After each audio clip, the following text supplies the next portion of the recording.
जब भी आप पंच कर रहे हो, ठीक है, पंच कर रहा हूँ, फिर आपका ये आम फंस जाए, आपने ज़्यादा जैब कर लिया तो क्या करूँ, कभी भी पता नहीं लगने लगा अपनी थकान के बारे में। अगर मेरा ये आम फंस गया, ठीक है, हमें जान पूछ के आगे चला है, हमें थोड़ा सा हाथ यहाँ रखते हैं, इसको यूज़ ज़्यादा करूँगा, ठीक है, मैं दिखाऊँगा ये इसको यूज़ करूँगा, ठीक है। हो सकता है मैं I can change my guard, ठीक,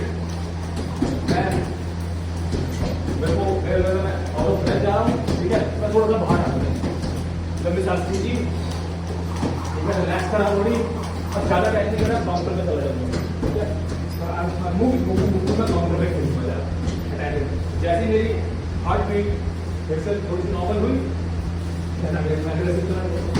इस तरह से you can manage your body.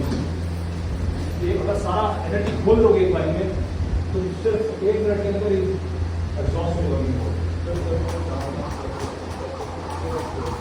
अगर तुम्हारे जैसे 4-5 लड़की हो ना